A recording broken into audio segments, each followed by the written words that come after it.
आज हम सोच रहे थे कि बात करें, मैंने बोर्ड पे लिखा है understand the difference between enabling and helping. हमारी बीमारी और इलाज के केस में ये बात होएगी, ठीक है। हेल्पिंग हम अंडरस्टैंड करते हैं कि किसी की मदद करना, ठीक है। किसी की मदद करना और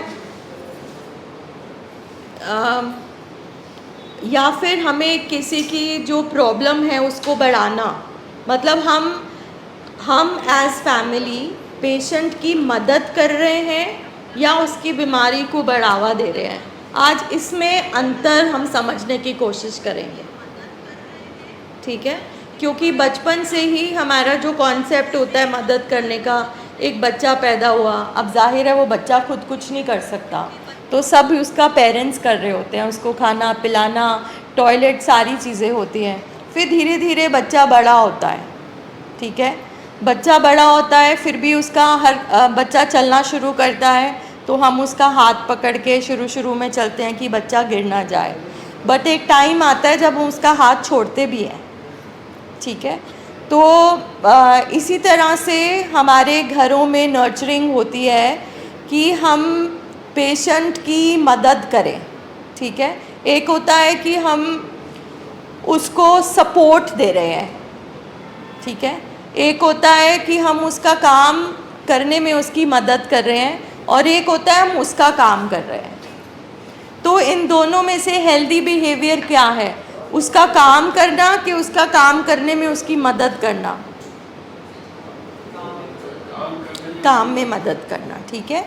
तो आज हम अंडरस्टैंड करेंगे और आप भी समझने की कोशिश करेंगे, आप आइडेंटिफाई करेंगे कि इस बीमारी में आपने जो घर में बिहेवियर्स करे, ठीक है।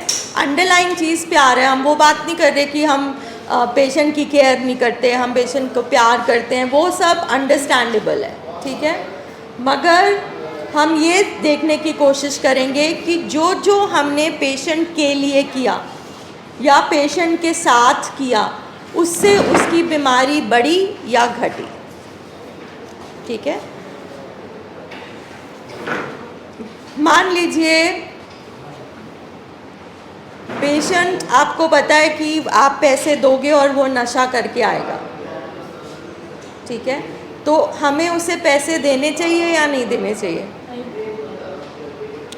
क्या कभी किसी ने जो यहाँ बैठा है पैसे दिए? सच सच बोले, दिए? क्यों दिए? डर था। हम आज समझने की कोशिश कर रहे हैं कि मदद क्या है और इनेबलिंग क्या है। इनेबलिंग है बढ़ावा देना बीमारी को, उसके बिहेवियर्स को, पेशेंट के बिहेवियर को, एक्शन को, हरकतों को बढ़ावा देना, और एक है उसकी मदद करना।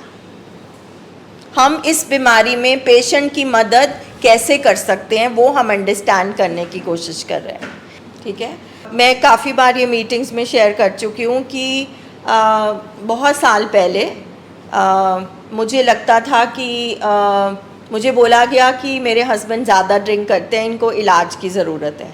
पर उस टाइम क्योंकि मुझे समझ नहीं थी, मुझे बीमारी का पता नहीं था, तो मैं इस बात को मतलब डिफेंड करती थी, मुझे बहुत बुरा लगता था। मान लीजिए मेरे हस्बैंड ड्रिंक करके आते थे और कई बार वो वॉमिट कर देते थे, ठीक है। इससे पहले कि किसी को पता चले मेरे हस्बैंड की बेइज्जती हो, तो मैं उनकी वॉमिट को साफ़ कर देती थी, ठीक है।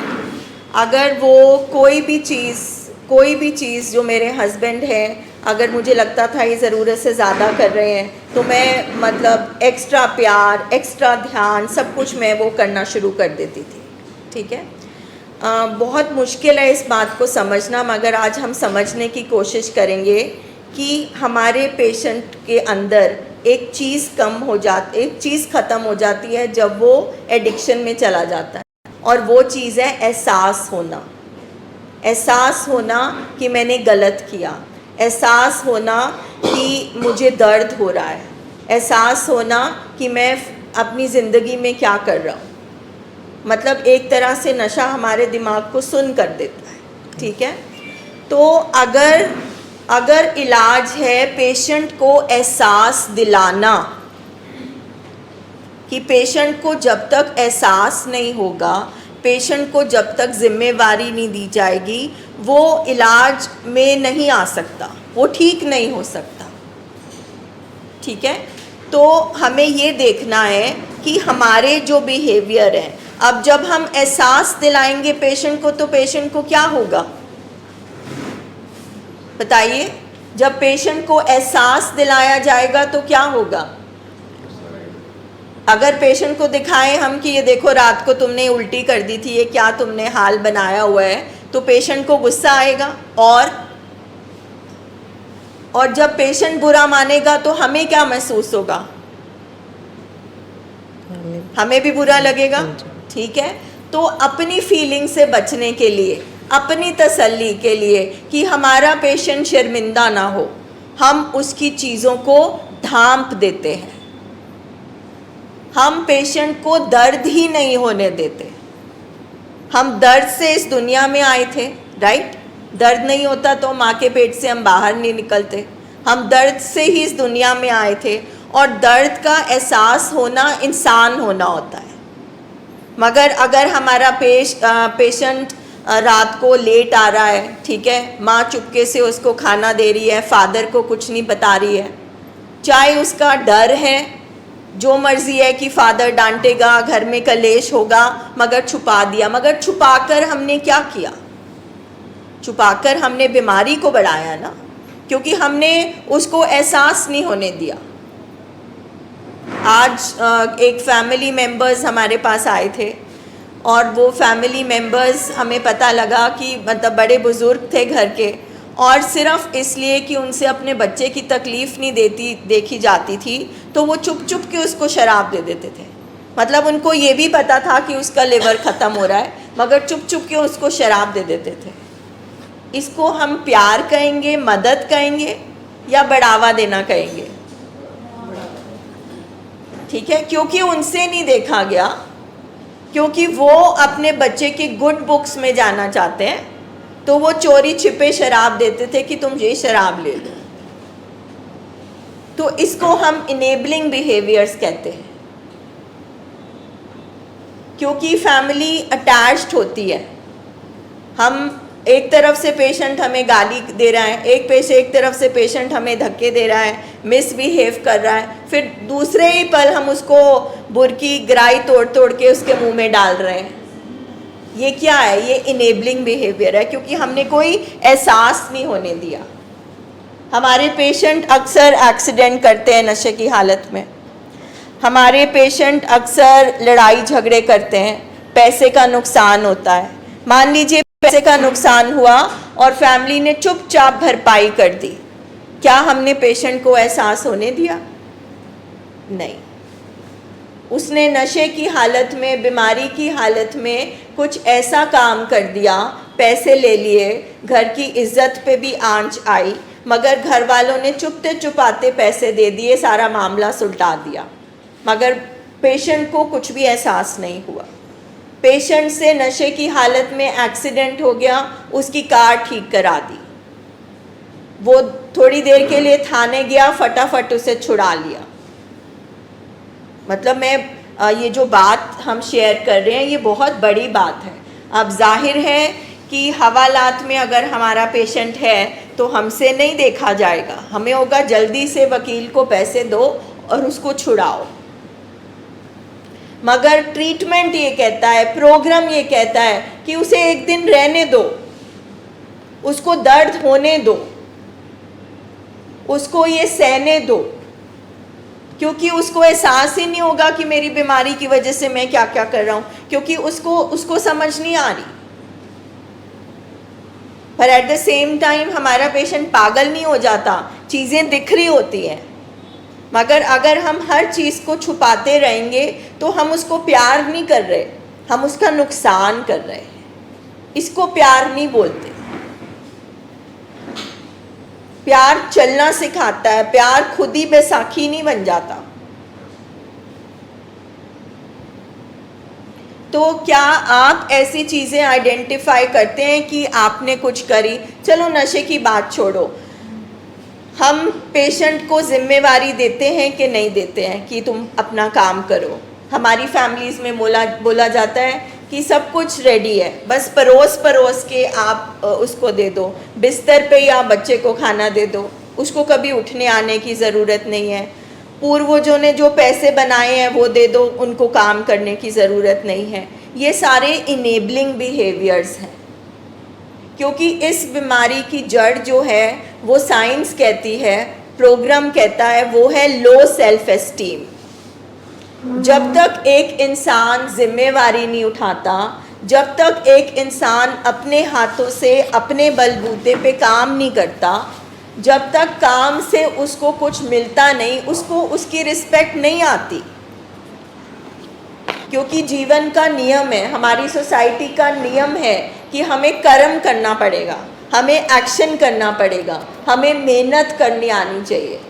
जो मेहनत से करके हमें मिलता है उससे असली तसल्ली मिलती है, उससे अपनी रिस्पेक्ट आती है कि मैंने किया, मैं भी कुछ हूँ। एक पर्सन की आइडेंटिटी बनती है। क्या आपको नहीं लगता कि बीमारी की हालत में हमारे पेशेंट की आइडेंटिटी ख़त्म हो जाती है, उसका सब कुछ ख़त्म हो जाता है, उसके पास ना शरीर रहता है, ना वो काम ढंग से कर पाता है, ना वो रिश्ते ढंग से निभा पाता है, तो उसकी रिस्पेक्ट वैसे ही डाउन हो गई।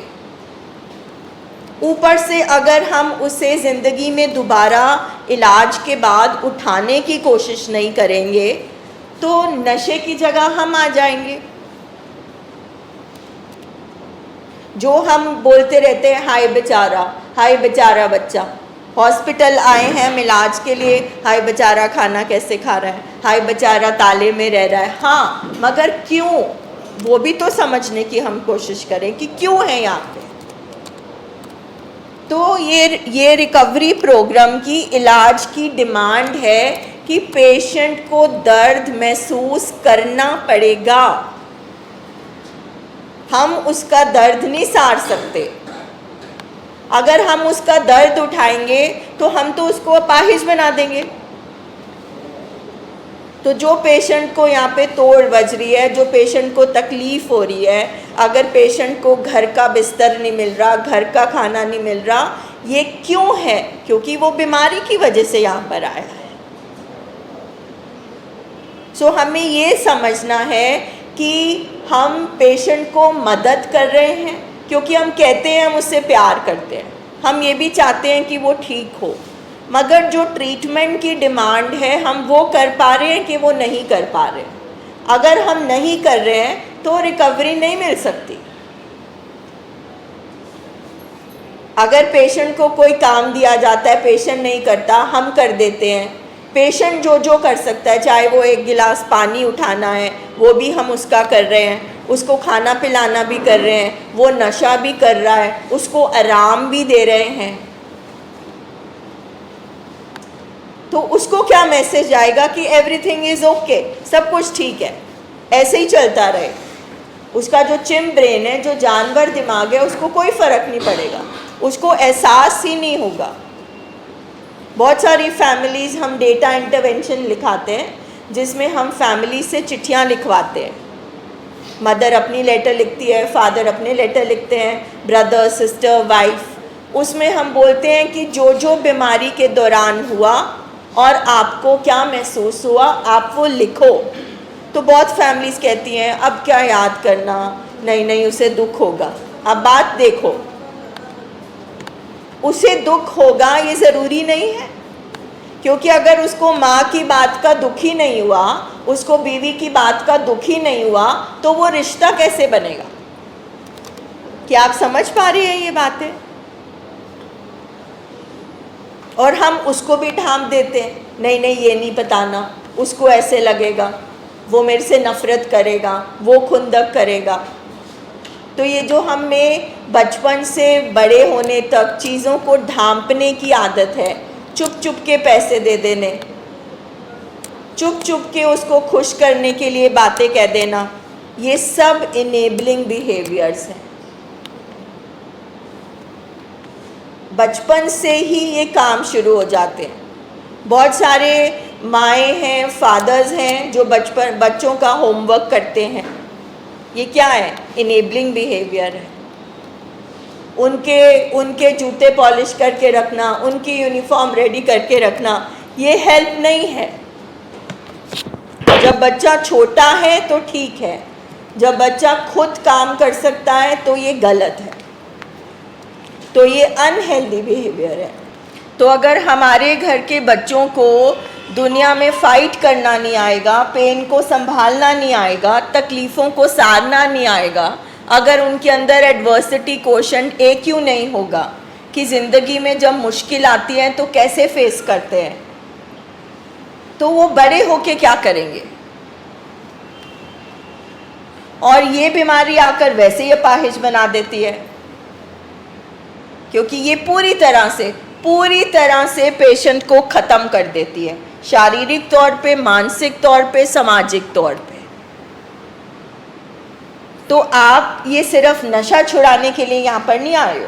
जब वो नशा छोड़ेगा तो उसको वापस इस दुनिया में जाना है, वापस उसी समाज में जाना है जहाँ पे हो सकता है उसको बातें सुनने को मिले, उसको परेशानियाँ हो, उसको अपनी क्रेविंग को मैनेज करना है, उसने अपनी ज़िंदगी को संभालना है, कल को शादी करनी है, बच्चे होने हैं, काम करना है। सो ये प्रोग्राम नशे छुड़ाने के लिए नहीं है, ये प्रोग्राम एम्पावर करने के लिए, सशक्त करने के लिए। तो उसमें हम परिवार वालों का क्या रोल है वो बहुत इम्पोर्टेंट है। आप पता नहीं अभी सोच पा रहे हैं या नहीं सोच पा रहे, पर मैं चाहूँगी आप अपना एक एक एग्जाम्पल तो शेयर करें। अभी कुछ दिन पहले ही मैंने शेयर किया था कि ऑटोमेटिकली माँ के अंदर तो एक ऑटोमेटिक बटन वो होता है, ऑटोमेटिक, कि जैसे ही बच्चे से रिलेटेड बात हुई वो प्यार, वो ममता ऑटोमेटिकली एक्शन हो जाता है। अगर बच्चा किचन में गया है तो अंदर से मैं, अगर मेरा बेटा किचन में जाता है ना रात को, तो चाहे मैं उठूँ या ना उठूँ, क्या हुआ कनव, क्या चाहिए कनव, मतलब एज इफ मेरे अंदर वो सिस्टम फिट है। मगर हर बार ये कह के मैं कर दूँ कनव, क्या चाहिए कनव, ऐसे होगा कनव, ऐसे नहीं होगा, तो मैं उसके लिए क्या कर रही हूँ, सारा काम उसका मैं कर रही हूँ। सो ये प्रोग्राम हमें सिखाता है कि कहाँ पे आपने कदम पीछे बढ़ाना है, कहाँ पे आपने कदम आगे बढ़ाना है, ये सीखो। कहीं आप मदद के आड़ में उसको अपाहिज ना बना रहे हो, निकम्मा ना बना रहे हो, क्योंकि फिर हमने ही बोलना है कि कुछ काम नहीं करता, फिर हमारे रिश्तेदार ही बोलते हैं तो काम ही नहीं करना चाहते, ये तो है ही ऐसे। बट ये प्रोग्राम फैमिली को ये सिखाता है, फैमिली को ये समझने पे मजबूर करता है कि हमारे घर का जो माहौल है, हमारे घर का जो वातावरण है, वहाँ पे हम जो कर रहे हैं वो इनेबलिंग है या हेल्पिंग है। क्या उसको आप ध्यान रखना कहते हो, प्यार कहते हो, मदद करना कहते हो, या इनेबलिंग है वो। ये वाली चीज़ें बीमारी में, ट्रीटमेंट में हमें सीखनी पड़ेंगी कि सबसे बड़ी जो चीज़ है एहसास होना। अगर हम सब काम पेशेंट के कर ही जाएंगे, हम हॉस्पिटल में भी कर रहे होते हैं, पेशेंट गाली दे रहा है, पेशेंट कर पर भाग भाग के, I have seen old mothers जिनसे सीढ़ियाँ भी नहीं चढ़ी जा रही, भाग भाग के वो डांटता है बच्चा, वो माँ नीचे जाती है, जूस लेकर ऊपर आती है, थकी हुई है फिर भी लेकर आ रही है। ये इससे क्या हो रहा है, हम अपने बच्चे को कुछ भी नहीं दे रहे हैं इससे, हम सिर्फ उसकी बीमारी को बढ़ावा दे रहे हैं कि तू गाली दे कोई बात नहीं, तेरे को फिर भी जूस मिलेगा, तू मुझे धक्का दे कोई बात नहीं, तेरे को फिर भी जूस मिलेगा। तो जूस हमने अपने बच्चे को नहीं पिलाया, वो जूस हमने जानवर दिमाग को पिलाया, अपने बच्चे के लिए हमने कुछ भी नहीं किया। सिर्फ नशा नहीं छुड़ाना है ना, जो हमारे पेशेंट के अंदर कैरेक्टर फ्लॉज आ गए हैं, जो उसके अंदर पेशेंस ख़त्म हो गई है, जो उसके अंदर सहने की शक्ति ख़त्म हो गई है, जो उसके बोलने के तरीके बुरे हो गए हैं, गलत हो गए हैं, जो उसका स्वभाव गलत हो गया है, उस पर भी काम करना है। क्योंकि उस स्वभाव को हम तो घर में सह लेंगे, मगर दुनिया सहेगी, दुनिया नहीं सहेगी। तो जब दुनिया नहीं सहेगी तो हमारे पेशेंट का क्या होगा? या वो सामने वाले को मार देगा, या वो सामने वाले से लड़ लेगा, या वो डिप्रेशन में चला जाएगा, वो फिर से नशे में चला जाएगा। जो भी काम, जो भी इस हॉस्पिटल में पहुंचने के बाद हम इलाज में रुकावट बनते हैं, हम अपनी तसल्ली के लिए पेशेंट को खुश करते हैं, पेशेंट को सुनते हैं, तो हम नुकसान पेशेंट का ही कर रहे हैं। थोड़ा मुश्किल है ये समझना, है ना। अक्सर बोला जाता है बीमारी में कि पेशेंट को खुश रखो, खुश रखो, खुश रखो, उसको स्ट्रेस ना दो, उसको टेंशन ना दो। एडिक्शन की बीमारी, दिमागी बीमारियां उलट बोलती है। वो बोलते नहीं, खुश नहीं करना है, ठीक एक्शन करना है। अगर पेशेंट आपसे खुश है यानी कि उसकी बीमारी बढ़ रही है, उसकी बीमारी के हिसाब से जो उसे चाहिए वो मिल रहा है। और आए हैं हम यहाँ पे बीमारी छुड़ाने, आए हैं हम यहाँ पे नशा छुड़ाने, आए हैं हम अनहेल्दी बिहेवियर छुड़ाने, मगर हम काम वो नहीं कर रहे। हमें यहाँ पर बैठ कर यही सीखना है कि क्या हम उसकी मदद कर रहे हैं या हम बीमारी को बढ़ावा दे रहे हैं। क्योंकि अगर हम उसकी मदद नहीं कर रहे ना, तो हम बढ़ावा ही दे रहे हैं। कारण कुछ भी हो सकता है कि हम डर रहे हैं, हमें लगता है ये हो जाएगा, वो हो जाएगा, मगर उसका नुकसान कर रहे हैं, क्योंकि वो फंसा हुआ है बीमारी में, वो अकेला कुछ भी नहीं कर सकता।